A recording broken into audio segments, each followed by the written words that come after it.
régaler. Eh bien, dis donc, tu t'es fait un sacré repas là. Tu as même toutes les familles d'aliments. Les familles d'aliments? C'est quoi ça? Les aliments des frères et des sœurs? Ah, presque. On peut ranger les aliments dans différentes familles. On va en parler tout de suite.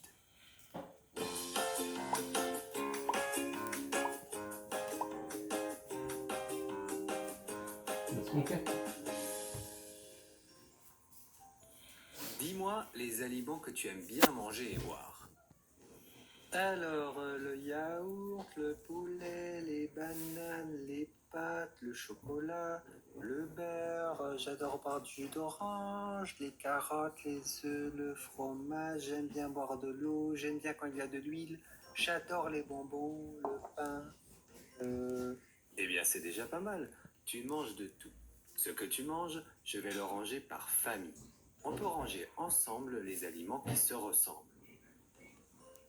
Par exemple, on peut faire une famille avec les pâtes et le pain. On peut y ajouter le riz et les pommes de terre. On appelle ça des féculents. Ha ha, les féculents, ils sont lents, ils ne sont pas rapides. Tu as compris? Le yaourt et le fromage, il y a du lait dedans. Donc on va les mettre ensemble et on appelle cela les produits laitiers. Les viandes, les poissons et les œufs, on les met aussi dans la même famille. Les bananes et les carottes sont dans la famille des fruits et des légumes, comme les tomates, les pommes, les brocolis, les poivrons, etc., etc. L'eau, on peut la mettre dans la famille des boissons non sucrées, où il y a aussi le café et le thé. L'huile et le beurre font partie de la famille des matières grasses, avec les noix et les noisettes par exemple. La dernière famille, c'est la famille des produits sucrés. Il y a le chocolat, les bonbons, les boissons sucrées, etc. Il y a donc 7 familles. Je récapitule. Les féculents, les produits laitiers, les viandes, poissons et œufs, fruits et légumes, les boissons non sucrées, les matières grasses et les produits sucrés. Ah, trop cool, j'aime bien la dernière famille des produits sucrés. Eh bien justement, on fait des familles car on ne peut pas manger uniquement les aliments d'une seule famille. Il faut manger un peu de toutes les familles. Certaines familles sont plus importantes que d'autres et meilleures pour la santé. Ton corps a besoin d'un peu de chaque famille. Si tu manges trop d'une seule famille, ton corps ne se sentira pas bien et tu ne seras pas en forme, surtout avec certaines familles. Voici quelques aliments. Je te propose de les relier dans ta tête avec les bonnes familles, mais pause, c'est parti. Alors, passons au corrigé. La fraise est dans la famille des fruits et légumes. L'eau, boisson non sucrée.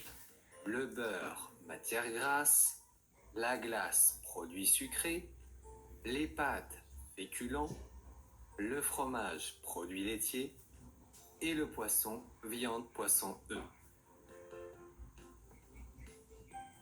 Eh bien voilà, aujourd'hui nous avons appris à ranger les aliments dans des familles. Tu peux retrouver les 7 familles sur cette carte mentale qui est sur le site maîtrelucas.fr sous cette vidéo. Et nous, on se revoit bientôt pour apprendre plein d'autres choses. À bientôt, salut.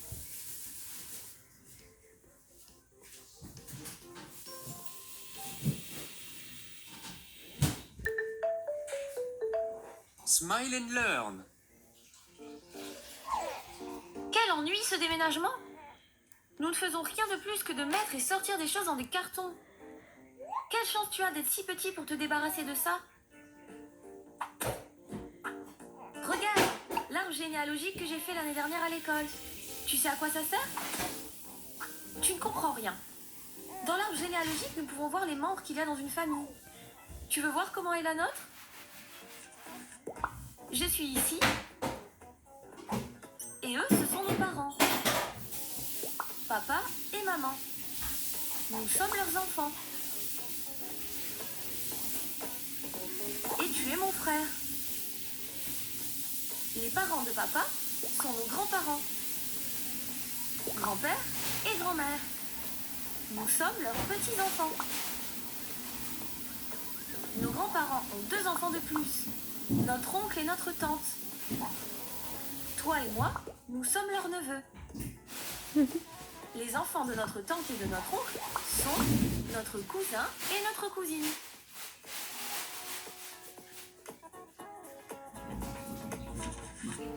Tu comprends, petit frère?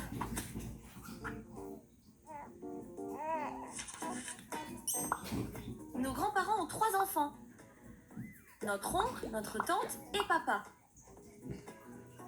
Notre tante et notre oncle ont 2 enfants. Notre cousin et notre cousine. Papa et maman ont 2 enfants. Toi et moi, nous sommes frères. Et ça, c'est notre famille.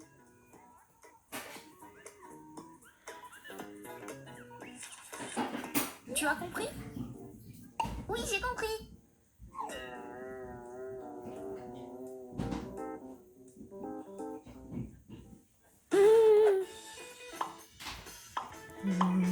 Tu as aimé la vidéo? Nous en avons beaucoup plus. Abonne-toi à la chaîne de Smile and Learn en cliquant sur le phoque. Ah, et si tu veux continuer à apprendre, clique sur les encadrés.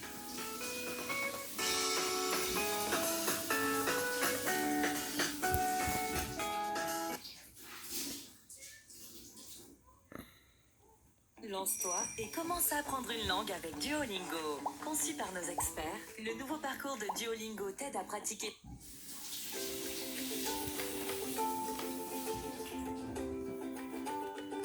Bonjour. La notion de famille diffère suivant les pays et les individus. En France, on parle souvent de famille proche pour les parents et les enfants, la fratrie, et de famille éloignée pour les autres membres de la famille. Quand on dit famille, on pense à union et à filiation. En 2011, 31,7 millions de Français étaient en couple, mariés, pacsés ou en union libre, que leurs conjoints soient ou non de sexe différent et qu'ils vivent ou non dans le même logement avec ou sans enfants. Parmi eux, 23 millions étaient mariés, soit 72% des couples. Le mariage, le Pacs, l'union libre, autant de manières d'être ensemble en France. Concernant le mariage, le seul valable dans notre pays est le mariage civil. Sa version religieuse n'a pas de valeur légale. D'autre part, les futurs conjoints doivent être majeurs et ils ne peuvent avoir qu'un seul époux. Enfin, ils sont tous deux chefs de famille à part égale. Mais il n'y a pas que le mariage pour être uni également en France. En 1999, le pacte civil des solidarités, PACS, est créé. C'est un contrat entre deux personnes, de sexe différent ou de même sexe, qui organisent leur vie commune. En 2013, le mariage civil est ouvert aux couples homosexuels. C'est ce qu'on a appelé le mariage pour tous. Mais beaucoup de couples vivent aussi ensemble sans être ni mariés ni pacsés. C'est ce que l'on appelle l'union libre ou concubinage. Qui dit couple dit aussi parfois séparation. On résume souvent les choses ainsi. En France, un mariage sur 3 se termine par un divorce, et à Paris, c'est le cas pour 1 sur 2. Ces ruptures donnent parfois des familles recomposées. Les divorcés se remarient, ou pas, font de nouveaux enfants. Mais on trouve aussi beaucoup de familles monoparentales, c'est-à-dire avec un parent unique qui élève seul ses enfants. Qui dit famille dit bien entendu enfant, qu'il soit enfant unique, membre d'une large fratrie, adopté, ou encore qu'il ait des demi-frères ou sœurs. L'enfant est au centre de la famille, lié au reste de ses membres par ce que l'on appelle la filiation, notion en constante évolution. Quelques données sur les enfants en France. Actuellement, le taux de fécondité est de presque 2 enfants par femme et la famille nombreuse commence à 3 enfants. Les couples homosexuels, comme les autres, peuvent adopter. La PMA, procréation médicale assistée, pour toutes les femmes, en couple, célibataires, hétérosexuels ou homosexuels, a été récemment approuvée par le comité d'éthique. Mais la gestation pour autrui, GPA, fait de porter un enfant pour un autre couple, est interdite en France. Comme vous le voyez, la notion de famille est en constante évolution dans notre société.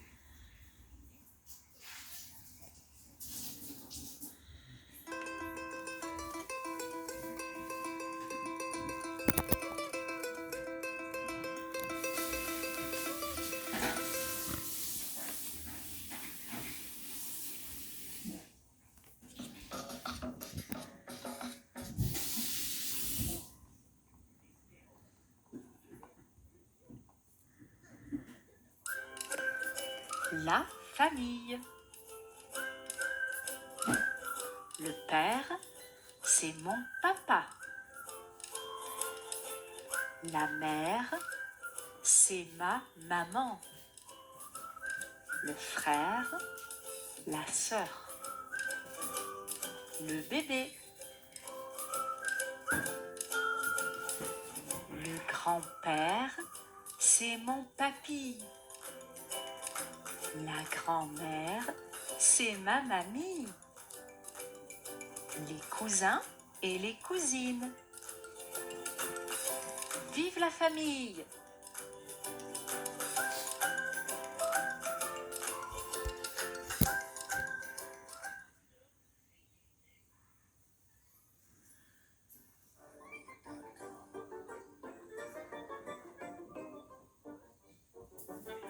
Bonjour les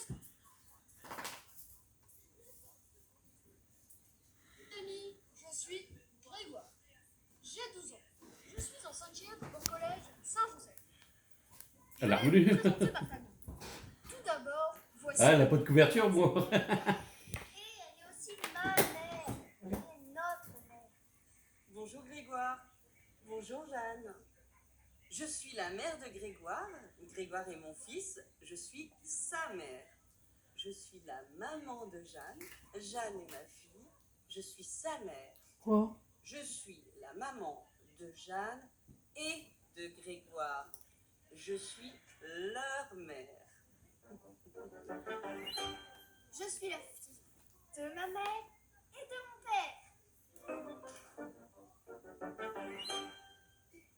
Mon père s'appelle François. Ton père, c'est aussi mon père. Il est notre père. Allons, allons, les enfants. Je suis le papa de Grégoire, c'est mon fils, et de Jeanne, c'est ma fille. Ce sont mes enfants. Je suis le mari de Karine, c'est ma femme.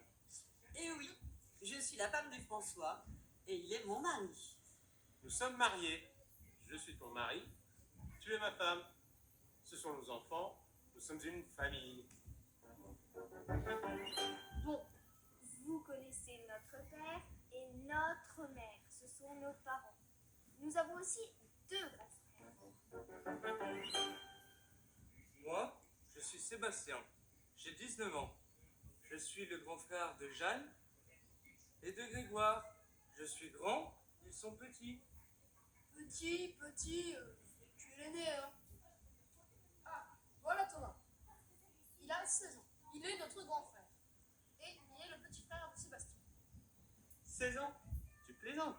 J'ai 17 ans. Bon, tout le monde est là. Les parents, les enfants, il manque les grands-parents.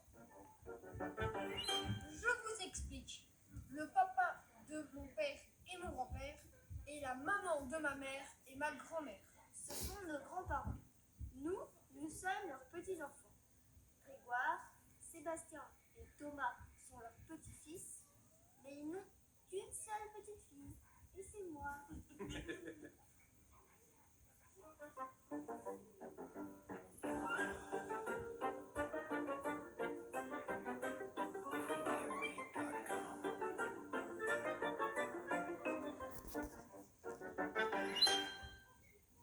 Désolée de te le dire, mais aujourd'hui, ne pas savoir parler anglais, c'est être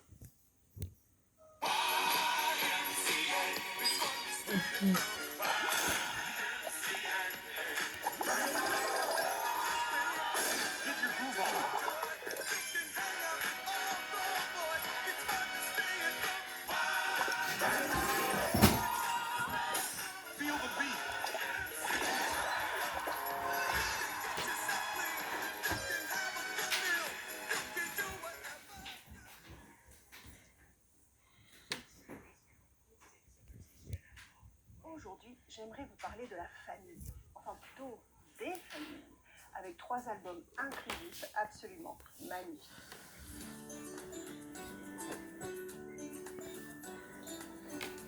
Bonjour, c'est Doc Lady, pédiatre, fan de littérature jeunesse.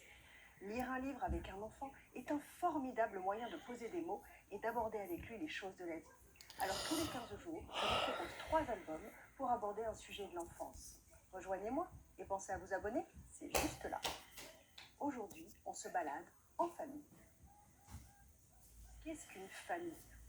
Facile, un papa, une maman, un enfant.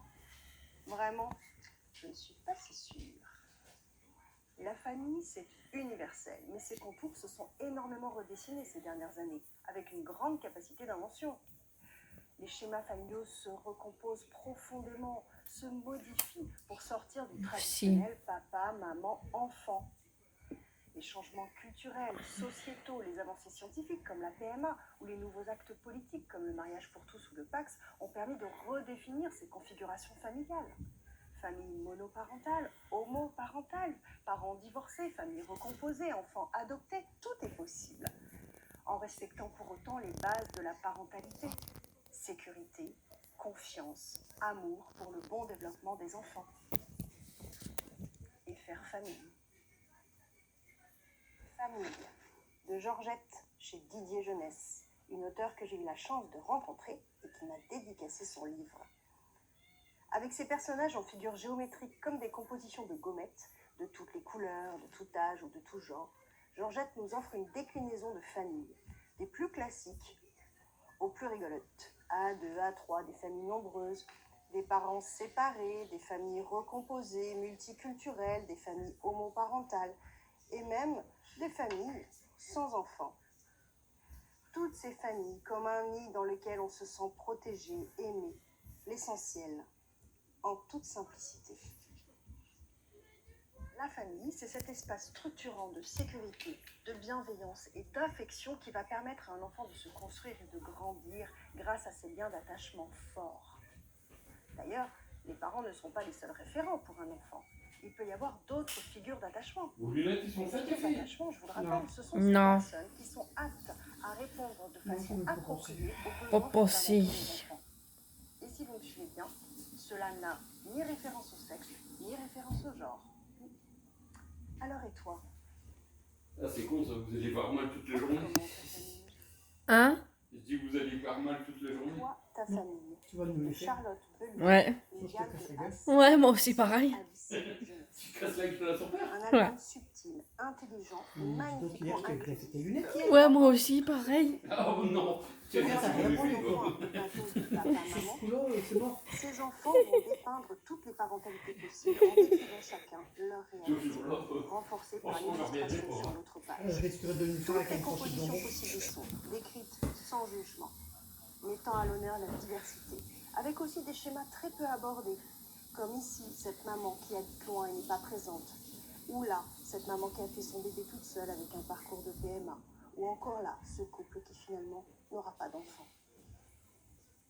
Mais aussi les autres personnes référentes qui peuvent être autour de l'enfant, la nounou ou la mamie, et s'y glissent également des petites notions sans que ce soit le sujet du livre, comme celui du handicap.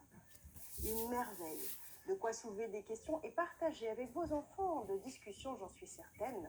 Et si tu vois mieux, n'oublie pas, c'est grâce à moi. Ah, pas greffer un œil. Développé avec l'amour et l'attention Je suis un qu'on peu porte, oculiste l'histoire aussi, dans moi. laquelle ils s'inscrivent et la qualité des liens qui l'unissent avec les membres de cette famille. Donc si vous me suivez bien, cela n'a absolument rien à voir avec la biologie. Au début de mes études de pédiatrie, un de mes patrons m'avait dit une phrase merveilleuse qui m'accompagne depuis.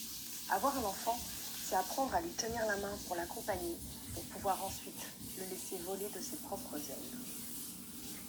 Bon, du côté des enfants, ce n'est pas forcément si simple. La famille, ça peut être particulièrement agaçant. Et comme Camille, on peut vouloir en changer.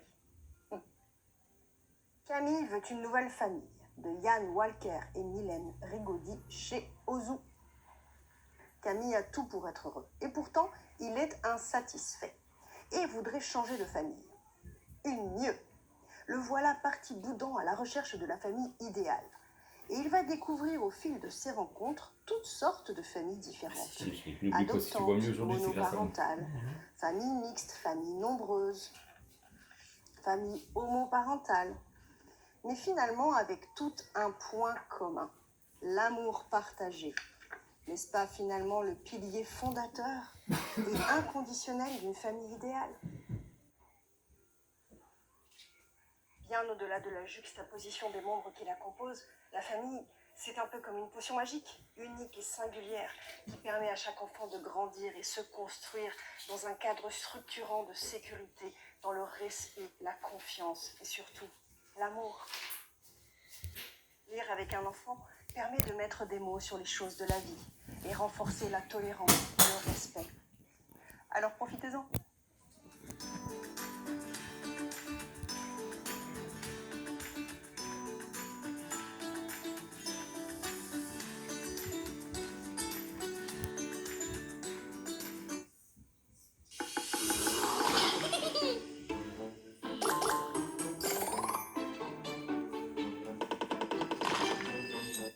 Bonjour, bienvenue sur la capsule de la famille. Une famille est un ensemble de personnes unies par des liens de parenté issus de la filiation, l'alliance ou l'adoption. Les compositions, les formes d'union évoluent avec l'époque, mais la filiation et l'autorité parentale sont toujours cadrées par des réglementations. Cette capsule se décline en 3 parties.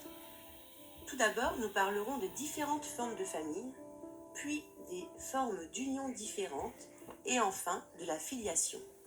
Première partie, les différentes formes de famille. Il existe 4 formes de famille différentes. La première est la famille traditionnelle ou appelée nucléaire. Elle est composée d'un couple, marié ou non, et de son ou de ses enfants nés de cette union. La deuxième est la famille monoparentale. Elle se compose d'un parent vivant seul avec son ou ses enfants suite à une séparation, un divorce ou un veuvage. Le troisième type de famille est la famille recomposée. Celle-ci est composée d'un couple, marié ou non, avec un ou des enfants issus d'une précédente union. La quatrième forme de famille est la famille homoparentale, qui est composée d'un couple de même sexe qui a un ou des enfants biologiques ou adoptifs. Deuxième partie, les différentes formes d'union. Il existe 3 formes d'union différentes, le mariage, le concubinage et le pax. Le mariage est l'union légitime de 2 personnes de sexe différent ou de même sexe, depuis la loi du 17 mai 2013, dans le but de vivre ensemble et de fonder une famille. C'est un acte juridique formalisé par un officier de l'état civil. Lorsque les personnes se marient, on leur remet un livret de famille. Les épouses doivent à leur fidélité, secours et assistance, sont obligées de vivre ensemble, partagent les charges du ménage et la responsabilité de la famille. L'autorité parentale est également partagée. Concernant les biens acquis, sauf en cas de contrat de mariage, la propriété est partagée. Les époux peuvent porter le nom du mari ou de la femme. Voyons maintenant le concubinage. Le concubinage est l'union de 2 personnes majeures caractérisées par la volonté d'une vie commune, stable et continue. Les personnes vivant en concubinage n'ont aucune obligation réciproque. Passons à la dernière forme d'union, le pax. Le pax est un contrat conclu entre 2 personnes majeures pour organiser leur vie commune et qui est enregistré au tribunal d'instance. Les personnes unies par le pax se doivent l'aide mutuelle et matérielle, solidarité et dette pour les dépenses de la vie courante. Nous voici arrivés à la dernière partie de la capsule et nous allons parler de la filiation. La filiation est le lien qui unit l'enfant à son père et à sa mère. Il existe 7 façons d'établir une filiation. La première est la déclaration de naissance.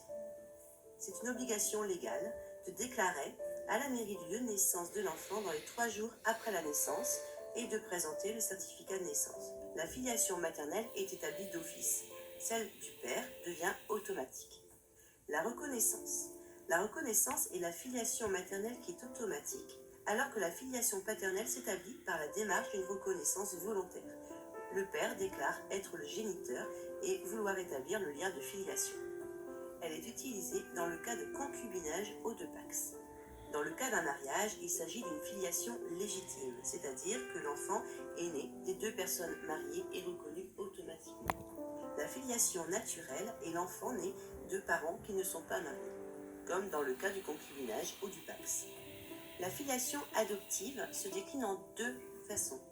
Il s'agit d'un lien de filiation juridique qui est établi entre l'enfant et son ou ses parents. Il peut s'agir d'une filiation plénière, c'est-à-dire que l'enfant a perdu tout lien avec sa famille d'origine et prend le nom des adoptants. Il a les mêmes droits et les mêmes devoirs qu'un enfant légitime. Ou alors, d'une adoption simple, là les liens juridiques avec la famille d'origine sont maintenus. Le magistrat qui se charge des familles est le juge aux affaires familiales. Il travaille dans un tribunal de grande instance. Ses compétences sont diverses. Il se charge de l'état civil, des procédures de divorce, de l'autorité parentale et de la relation enfants et grands-parents, de la tutelle des enfants mineurs, de la révision des obligations alimentaires et de contribution aux charges, et enfin de la protection des victimes de violences au sein du couple. Nous voici arrivés à la fin de la capsule. À bientôt. Il y a eu un bug dans l'histoire de la musique, et plus précisément au 19e siècle. C'est ce bug qui nous a conduit à plus de 73% d'abandon des études.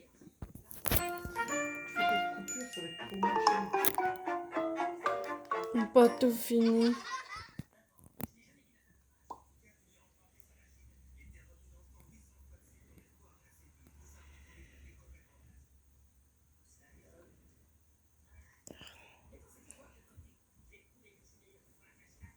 Il me fait ça, après c'est bon.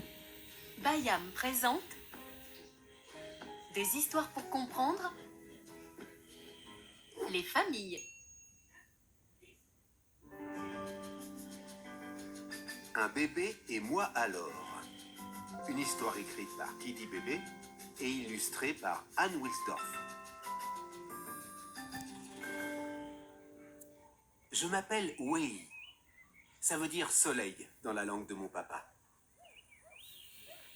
Pendant longtemps, mon papa, ma maman et moi, on était bien contents de vivre tous les trois ensemble. Maman disait toujours, « Tu es le plus beau gars du quartier. On ne peut pas avoir de plus bel enfant. Tu es mon amour. Tu es le meilleur petit Wei que je connaisse. Je vais te manger, manger, manger. » Elle essayait de m'attraper et on éclatait de rire. Mais un jour, j'étais en train de jouer dans ma chambre. Papa et maman m'ont appelé. Quand je suis arrivé dans la grande pièce, ils étaient assis l'un près de l'autre sur le canapé. Ils ont dit « Nous avons une grande nouvelle à t'annoncer. Tu vas avoir un petit frère ou une petite sœur. » Un petit frère ou une petite sœur? Je n'aurais jamais cru que mes parents pouvaient me faire ça. Et moi alors? On n'était donc pas bien tous les trois ensemble? On s'est mis à attendre. On parlait tout le temps du bébé. Un jour, dans la rue, quelqu'un a dit « Si le bébé est aussi beau que votre petit garçon, vous aurez une bien jolie famille. » Mais ça, c'était impossible, puisque maman m'avait dit à moi « Tu es le plus beau gars du quartier. Tu es mon amour, le meilleur petit Wei que je connaisse. » Alors un soir, j'ai demandé à ma bonne fée « Chère fée, toi qui me veux du bien, s'il te plaît, est-ce que tu peux faire un bébé moins beau que moi? Je sais pas moi, est-ce qu'il ne pourrait pas par exemple être rayé, comme un zèbre? » Alors, l'air de rien, je demanderai à mes parents « Vous ne trouvez pas qu'il a l'air d'un zèbre? » « Un zèbre !» crieraient en chœur mes parents. « Mais bien sûr, tu as raison, c'est un bébé zèbre. Mais qu'est-ce qu'on va en faire? » Alors, je leur dirais d'aller vite au zoo pour présenter le bébé à une famille de zèbres. Les zèbres s'approcheraient, ils renifleraient le bébé rayé, ils croiraient peut-être au début que c'est un zèbre. Mais soudain, le bébé se mettrait à pousser des cris de bébé, des cris vraiment forts, alors, les zèbres sauteraient dans tous les sens, tellement il serait surpris. Les zèbres, ça connaît les cris de zèbres, mais pas ceux des bébés, même rayés comme eux. Finalement, il partirait en faisant de drôles de têtes. Il ne voudrait plus garder le bébé rayé. Ah, ça non. Alors je dirais à papa et à maman d'emmener le bébé rayé dans un cirque. Les gens du cirque essaieraient de lui apprendre à faire le clown. Mais quand il entrerait en scène, personne ne rirait. Parce qu'un bébé, même rayé, ça ne sait pas faire le clown. Alors les gens du cirque repartiraient sans lui. Il serait obligé de se débrouiller tout seul. Les gens trouveraient ça bizarre, un bébé qui a l'air d'un zèbre tout seul dans la rue. Ils lui demanderaient « Où est ton papa? Où est ta maman ?» Mais le bébé rayé ne pourrait même pas répondre parce qu'il ne saurait pas parler. Hein? Il y a même des gens qui auraient peur de lui à cause de ses yeux tristes. Tout le monde partirait en courant. Alors, il irait s'installer au pied d'un arbre dans un parc. Des enfants s'approcheraient de lui pour lui donner à manger. Ils lui offriraient des bonbons, de la barbe à papa. Mais un bébé, même rayé, ne boit que du lait. Je ne sais pas comment il pourrait manger. Oh, le pauvre. Alors, maman est arrivée. J'ai essayé de lui raconter tout ça. Elle a écouté toute l'histoire. Elle m'a dit, ne t'en fais pas. Dès qu'on le verra, ce bébé, je suis sûr qu'on saura comment s'en occuper, toi et moi. Et puis, tu seras toujours mon petit soleil. Et le ventre de maman a continué à pousser. Parfois, je me mettais tout contre elle pour parler au bébé. Je lui disais, toi, tu peux venir rayé ou à carreaux ou à pois. Moi, je serai quand même gentil avec toi, tu sais? Quand un jour le bébé est né, il n'était pas du tout rayé. C'était une petite fille. Elle s'appelle Rose. Normalement, je n'embrasse pas les filles. Pour une fois, je l'ai fait. De toute façon, je suis toujours Wei, le plus beau gars du quartier.